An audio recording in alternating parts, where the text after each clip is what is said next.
Hello friends, delicious destiny के part 16 में आपका स्वागत है। तो आगे जब फाइनली लोग मिस्टर ली की प्रॉपर्टी को सीज करने के लिए पहुंचते हैं तो मिस्टर ली को पता चलता है कि उनकी वाइफ की बेवकूफ़ी की वजह से वो अपना सब कुछ खो बैठे हैं। यूजे भी अपनी फैमिली को सपोर्ट करने के लिए और उनके लिए कुछ भी करने के लिए तैयार रहता है। हान वहाँ पहुँचता है और मिस्टर ली से कहता है कि अब कैसा लग रहा है। मिस्टर ली उसके ऊपर गुस्सा होते हैं और कहते हैं कि तुम्हारे डैड के साथ जो कुछ भी हुआ उसके लिए वो खुद जिम्मेदार है, इसमें मेरा कोई भी हाथ नहीं था। लेकिन हान उन्हें हर हालत में बर्बाद करना चाहता है। यूजे अपनी फैमिली से कहता है कि आप चिंता मत कीजिए, मैंने पुलिस को इन्फॉर्म किया है, कोई न कोई रास्ता निकल जाएगा। हान ईलान को कॉल करता है और कहता है कि मैंने बताया था ना कि मुझे यहाँ पे कोई जरूरी काम है जो 3 महीने में होने वाला है, लेकिन वो काम मैंने जल्दी ही कर लिया। वो कहता है कि मैं उस बारे में तुमसे बताना चाहता हूँ, अब मैं तुमसे कुछ भी छिपाना नहीं चाहता हूँ। वो ईलान से मिलने के लिए कहता है। ईलान कहती है कि ठीक है, लेकिन मिस्टर ली ईलान से पहले ही मिल लेते हैं और वो हान के फ्रॉड के बारे में उसे सब कुछ बता देते हैं। ईलान दुखी होकर आगे हान से पूछती है कि तुम जानबूझकर यूजे से बदला लेने के लिए दोस्ती किए थे, क्या तुम मेरी तरफ भी इसी वजह से अप्रोच किए थे? हान कहता है नहीं, मैं तुमसे सच में प्यार करता हूँ।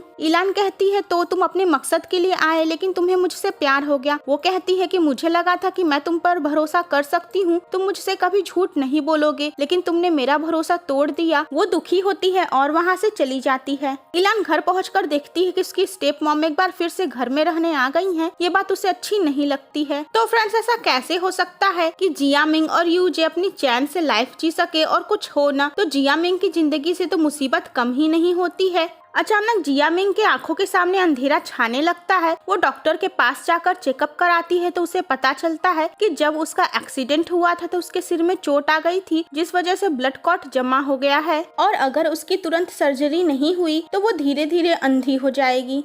तो अब चूंकि सर्जरी का पैसा बहुत ज्यादा था, जियामिंग जानती थी कि फिलहाल तो उसके घर वाले उस सर्जरी का पैसा अरेंज नहीं कर पाएंगे और वो किसी पर बोझ भी नहीं बनना चाहती थी। उसे समझ में नहीं आ रहा था कि वो क्या करे। पेंग को भी ये सारी बात पता चलती है। वो उससे कहता है कि तुम्हें यूजे से इस बारे में बात कर लेनी चाहिए। तो जियामिंग यूजे से इस बारे में बात करने जाती है, लेकिन यूजे उसके सामने अपना दुख दर्द बयान करने लगता है कि उसके डैड बहुत परेशान है, हान उनसे बदला लेने के लिए ये सब कर डाला। वो कहता है कि मुझे समझ में नहीं आ रहा है कि मैं क्या करूं। जियामिंग उसे परेशान देखती है और उसे और परेशान नहीं करना चाहती है, इसीलिए उसे अपने आंखों की कंडीशन के बारे में कुछ नहीं बताती है। तो ईलान लेडी पिंक से बदला लेने के लिए एक आदमी और एक औरत को हायर करती है। वो औरत लेडी पिंक से हेल्प मांगती है और उतने में वो आदमी आकर उस औरत को घायल कर देता है और उसका इल्जाम लेडी पिंक के ऊपर लगा देता है। उस औरत को हॉस्पिटल में एडमिट करवाया जाता है और लेडी पिंक के ऊपर केस चलता है। तो लेडी पिंक की जेल जाने की नौबत आ जाती है। यूजे और जियामिंग उस औरत को कन्विंस करना चाहते हैं कि वो लेडी पिंक के खिलाफ केस न करे। यूजे वहाँ पर ईलान की एक असिस्टेंट को देख लेता है और वो जान जाता है कि इन सब के पीछे ईलान का हाथ है। इधर ईलान जब फोन पर बात करती है तो उसके डैड भी सुन लेते हैं। वो उसे डांटते हैं कि तुम ये सब करना कब बंद करोगी। वो नहीं चाहते हैं कि लेडी पिंक को ये सब सहना पड़े। वो भी उस औरत से कहते हैं कि ये सब खत्म कर दे। वो औरत भी परेशान रहती है क्योंकि ईलान के बॉडीगार्ड्स उसके रूम के बाहर रहते हैं। तो यूजे और जियामिंग उन बॉडीगार्ड्स को चकमा देकर उस औरत को ले आते हैं जियामिंग के डैड के रेस्टोरेंट में। वो औरत भी बताती है कि वो ये सब अपने बेटे के लिए कर रही है। वो जुआ में पैसा हार गया है और मुझे वो कर्ज चुकाना होगा अपने बेटे को बचाने के लिए। लेडी पिंक कहती है कि मैं तुम्हें कुछ पैसे उधार दे दूंगी, जिसके बाद वो औरत मान जाती है।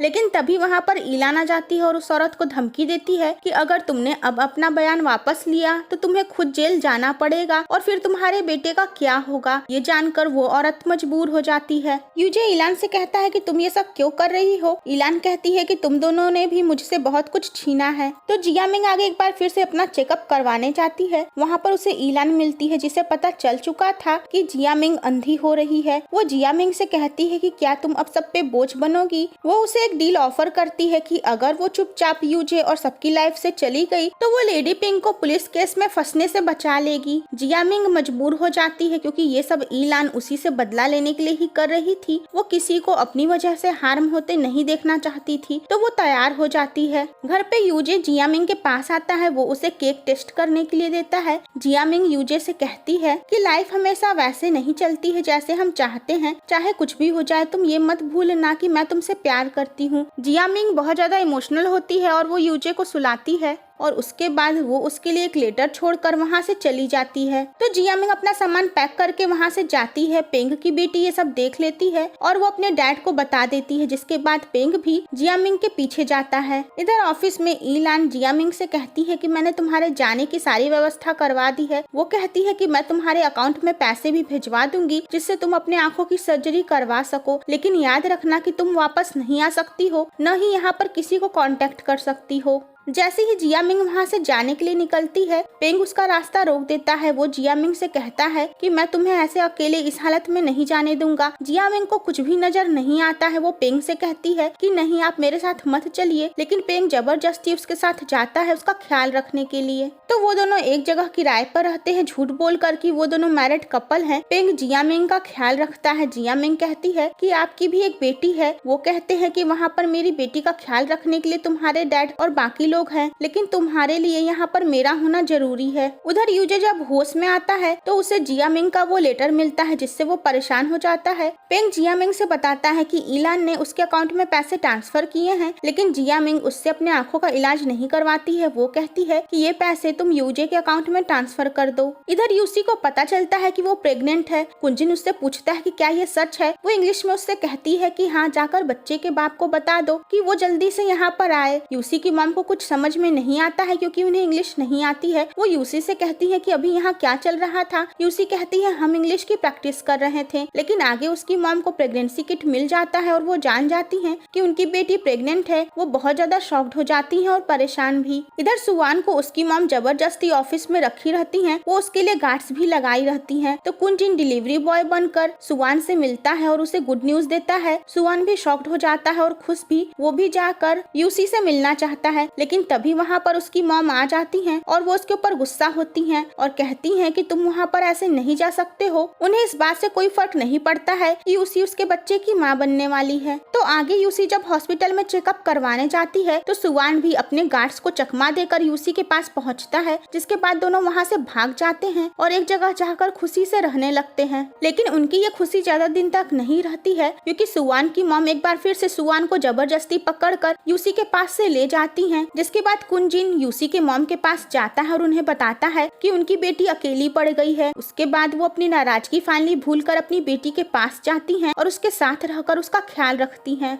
तो इधर यूजे बैंक में पैसे ट्रांसफर किस जगह से हुए थे ये पता लगाकर उस एरिया में जाता है और जियामिंग को ढूंढता है और वो जियामिंग की मकान मालकिन तक भी पहुंच जाता है। वो उनसे जियामिंग के बारे में पूछताछ करता है तो वो उसे कुछ नहीं बताती हैं। हालांकि वो इस बारे में आकर जियामिंग को बताती हैं और नाराज भी होती हैं। तो यूजे जियामिंग और पेंग दोनों को ही वहाँ पर देख लेता है। वो उनका पीछा करते हुए उनके घर तक भी पहुँच जाता है। पेंग जियामिंग से कहता है कि तुम यूजे से फोन पर बात करके उससे कह दो कि वो तुम्हें ढूंढना बंद करे, नहीं तो तुम दोनों को ही तकलीफ होगी। जियामिंग यूजे को कॉल करती है और वो उससे झूठ बोलती है कि पहले तुम अमीर थे इसीलिए मैं तुम्हारे साथ थी, लेकिन तुम्हारी फैमिली बैंकरप्ट हो गई तो इसीलिए मैं तुमको छोड़कर चली गई। वो रोती है और यूजे ठीक उसके पीछे ही खड़ा था। वो भी उसे रोते हुए देखता है और कहता है मुझे लग रहा है तुम बहुत पेन में हो। जियामिंग दुखी होकर फोन काट देती है। पेंग भी यूजे को वहाँ पर देख लेता है। पेंग जाकर यूजे से बाहर मिलता है। वो यूजे को सारी बात बताता है और कहता है अच्छा हुआ तुम यहाँ पर आ गए। यूजे जियामिंग के डैड से भी फोन पर बात करता है और बताता है कि जियामिंग उसे मिल गई है। वो उनसे प्रॉमिस करता है कि वो जियामिंग को वापस ले आएगा।